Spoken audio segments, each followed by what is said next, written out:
Good evening, everyone. Thank you for joining us on KREM 2 News at 5. I'm Tom Sherry. Welcome, everyone. I'm Whitney Ward. We begin tonight at 5 as Governor Gov Inslee just wrapped up his tour of the Spokane Arena mass vaccination site. His visit comes just a few hours after he eased up on those restrictions on how counties will be evaluated for the state's reopening plan. So we'll get to what those changes will look like for eastern Washington counties. But first, our Amanda Rowley is at the arena now, where she just spoke with the governor about his visit and those new reopening phase guidelines. So Amanda, what did he have to say, and what is his next stop in Spokane this evening? Yeah, good evening. Well, after the tour of the Spokane mass vaccination site, Governor Gov Inslee says he is very impressed with the operations here. In fact, he was happy to hear that the hours will soon be extended here 2 days a week, extending them to 8 p.m. He's happy to hear that because it expands the access for the vaccination to more folks who may be heading home from work. Happy to hear about that. Now, as you mentioned, today he did loosen the criteria for counties to remain in phase 3. So now a county must fail both metrics for case counts and hospitalizations to move back a phase. And he told us in the press conference after his tour today that that decision was made based on data. So we have one of the best measuring systems in the United States to determine what kind of variants are in the state. After looking at that most recent data, we were confident that this was the right thing for the state of Washington. So now communities will not have to go back unless they, quote, fail 2 of those instead of 1 of those things. We also believed, looking at some of the experience, that having the relationship between the number of cases and the number of hospitalizations is a better predictor of what's really going on in your community. Now, after the press conference, Spokane Mayor Nadine Woodward gave Governor Inslee a Gonzaga commemorative T-shirt, and he said he is very proud of the Zags this season, as well as all Washington men's and women's basketball teams here this season.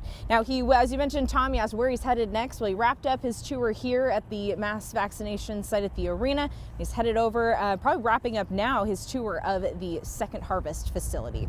Reporting at the Spokane Arena, Amanda Rowley, KREM 2 News. Amanda, thank you very much. So, as she said, today Governor Inslee loosened the criteria for all Washington counties to stay in phase 3 of the state's reopening plan. So here's what we know about how that breaks down. The only way to move backwards in a phase would be if the county is failing both metrics, that is COVID case counts and hospitalizations. If a county is failing just one of those 2 metrics, they can still technically remain in their current phase. Before Inslee's change today, the counties would have needed to meet both in order to stay in the same phase, but now, again, that is not the case, and that gives more counties a chance to remain in the current phase. So as of right now, all counties in Washington are in phase 3. But we also know there are several counties at risk of moving backwards to phase 2. As you can see on the map, the counties in green are meeting the requirements. The counties in red are not. And we will officially know on Monday if any counties have to move back a phase. In the meantime, there are more concerns over the Johnson & Johnson 1-dose vaccine as the Biden administration pushes to get as many people vaccinated as soon as possible. Georgia has become the 2nd state now after North Carolina to pause its use of that single-shot vaccine. The CDC says it is aware of several incidents of dizziness and other reactions in multiple states, as you just saw, but so far, they're not blaming any particular vaccine. This comes as J&J is struggling to deliver supplies. The CDC and Health and Human Services both say just 700,000 doses will be distributed to states next week, which is an 86% drop from the number of doses currently available. Because of a mix-up at a plant in Baltimore, 15 million doses of the vaccine had to be destroyed. We want to take a quick pause from the vaccine headlines and the COVID headlines to talk about weather, because this is the kind of weather that's going to get people's attention after today's sunshine. They're going to need to brace for some really cold weather. Yeah, it's going to be a chilly day on Saturday. Also a chance of some snow showers, especially if you're watching us in North Idaho. I think you could get some snow showers there. Also very gusty winds, maybe in excess of 30 miles per hour. Then the sun returns on Sunday, and then next week is going to be absolutely beautiful spring weather for us to enjoy here in the inland Northwest. Right now, not too shabby. We talked about increasing clouds in the afternoon. They've shown up. We're at 54 degrees, but it is windy out of the southwest right now at 20 miles per hour. A few showers up in the corner of Washington and up in the panhandle of Idaho, but for most of the area, it's dry, as you can see there. So tomorrow morning, chance of some snow showers, better chance in North Idaho. Look for a high of 47 degrees. Sunday morning's low, cold, down to 26, and then we'll look for a daytime high of 52. I'll check the rest of your 7-day forecast coming up in a few minutes. Thank you, Tom.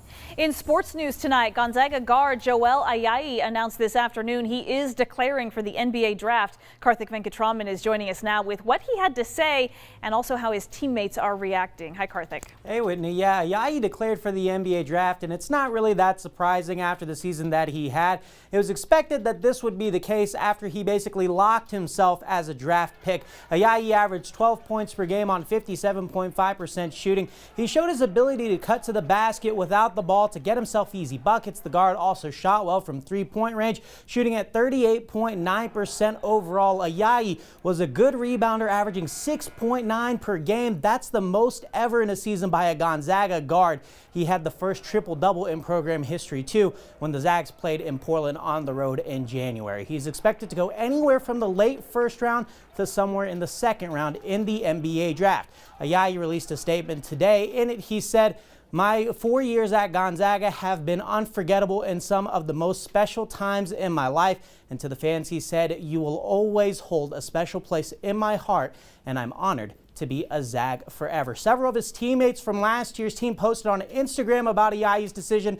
Corey Kispert said, "One of the best to do it. Proud to call you my brother." Aaron Cook said, "My brother, for real. Can't wait to see what God has in store for you." And Julian Strother, who was a significant bench player, "My brother, like we got the same mom.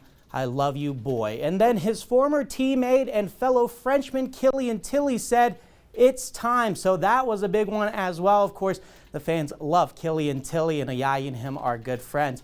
Ayayi was a redshirt junior this past season, came a long way in his 4 years at Gonzaga. Before the played Creighton in the Sweet 16 in the NCAA tournament this year. Here's what head coach Mark Few had to say about how far Ayayi came through his years at GU. Always in either the practice facility or in McCarthy, working out at varying hours of the day.